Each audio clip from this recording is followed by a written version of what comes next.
അസ്സലാമു അലൈക്കും. ഇന്നത്തെ കാലത്ത് നമ്മൾ സോഷ്യൽ മീഡിയ തുറന്നാൽ, യൂട്യൂബോ അല്ലെങ്കിൽ ഇൻസ്റ്റാഗ്രാമോ തുറന്നാൽ ഏറ്റവും കൂടുതൽ പരിഹസിക്കപ്പെടുന്നതും അല്ലെങ്കിൽ അപകീർത്തിപ്പെടുത്തുന്നതും ഇസ്ലാമിനെയാണ്, അതായത് മുസ്ലിംസിനെയാണ്. കാരണം എന്താണെന്ന് വെച്ചാൽ അതിനുള്ള കാരണം നമ്മൾ തന്നെയാണ്. ഇസ്ലാമിനെ കുറിച്ച് പറഞ്ഞ് മനസ്സിലാക്കി കൊടുക്കുന്നതിന് പകരം ഓരോ ഐഡിയയിൽ നിന്നും അതല്ലെങ്കിൽ ഓരോ തൊപ്പിയോ തലപ്പാവോ ഇട്ട് വരുന്ന ഓരോ ആൾക്കാർക്കും സ്വന്തം താല്പര്യങ്ങൾക്ക് വേണ്ടി ഇസ്ലാമിനെ അതല്ലെങ്കിൽ മതത്തെ വിൽക്കുകയാണ്. അങ്ങനെയുള്ള ഒരുപാട് ചാനൽസ് നിങ്ങൾ വ്യൂ ചെയ്തിട്ടുണ്ടാവും, അതിനനുസരിച്ച് കമന്റ് ചെയ്തിട്ടുണ്ടാവും അല്ലേ? നമ്മൾ പോലും ചിന്തിച്ചു പോകുന്നുണ്ട് ഇവരൊക്കെ എന്തിനു വേണ്ടിയാണ് ഇസ്ലാമിനെ ഈ രീതിയിൽ തെറ്റിദ്ധരിപ്പിക്കുന്നത്. ഞാൻ ഒരുപാട് എൻ്റെ നാട്ടിലെ തന്നെ ഉസ്താദന്മാരോട് ഇതിനെക്കുറിച്ച് ചർച്ച ചെയ്തിട്ടുണ്ട്. ഇതിനൊക്കെ ശരിക്കും പറഞ്ഞാൽ നമ്മൾ പ്രതികരിക്കണം.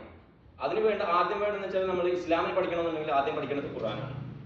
ഈ ഒരു ചാനൽ ഞാൻ സ്റ്റാർട്ട് ചെയ്യാനുള്ള റീസൺ പോലും നമ്മൾ ഓരോ വീഡിയോയിലും വയലും കാര്യങ്ങൾ കേൾക്കുന്നതിന് പകരം എന്താണ് ഖുർആൻ, ആ ഖുർആനിൽ എന്താണ് അല്ലാഹു തആല പറഞ്ഞിരിക്കുന്നത് എന്ന് വ്യക്തമായി മനസ്സിലാക്കി കഴിഞ്ഞാൽ, അതിന്റെ തഫ്സീറോട് കൂടി നമുക്ക് മനസ്സിലാക്കി കഴിഞ്ഞാൽ നമ്മൾ വേറെ ഒരു വയലോ കാര്യങ്ങൾ കേൾക്കേണ്ട അല്ലെങ്കിൽ വേറെ ഏതെങ്കിലും ഒരു ചരിത്രം കാര്യങ്ങൾ കേട്ടിട്ടുള്ള കാര്യം.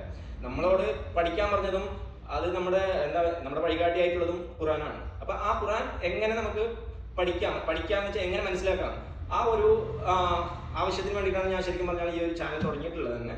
അപ്പോൾ ഞാൻ ഉദ്ദേശിച്ചത് വെച്ചാൽ ഇപ്പോൾ ഖുർആനാണെങ്കിൽ ആദ്യം ഖുർആനായിരിക്കും. ഈ ഖുർആന്റെ ഓരോ 2-3 ആയത്തുകൾ എല്ലാ ദിവസവും ഒരു 2 വീഡിയോസോ അല്ലെങ്കിൽ 3 വീഡിയോസ് ആയിട്ട് എല്ലാ ദിവസവും ഇടുന്നതായിരിക്കും. അങ്ങനെ ഞാനും നിങ്ങളും ഈ ഖുർആനെ കുറിച്ചിട്ട് എന്താണ് ഖുർആൻ അല്ലാഹു തആല പറഞ്ഞിരിക്കുന്നത് എന്ന് കറക്റ്റാക്കി മനസ്സിലാക്കി തരാൻ വേണ്ടിയിട്ടാണ് ഞാൻ ഈ ഒരു ചാനൽ തുടങ്ങിയിട്ടുള്ളത്. അപ്പോൾ ഈ ഒരു ചാനൽ അല്ലെങ്കിൽ ഈ ഒരു വീഡിയോസ് നിങ്ങൾക്ക് ഉപകാരപ്പെടുമെങ്കിൽ നിങ്ങൾ ജസ്റ്റ് ഒന്ന് സബ്സ്ക്രൈബ് ചെയ്യുക, ബെൽ ബട്ടൺ കൂടി അമർത്തിയാൽ നമ്മൾ എപ്പോഴാണോ വീഡിയോസ് ചെയ്യുന്നത് ആ വീഡിയോസ് ആ സമയത്ത് നിങ്ങൾക്ക് കിട്ടുന്നതായിരിക്കും. ഇത്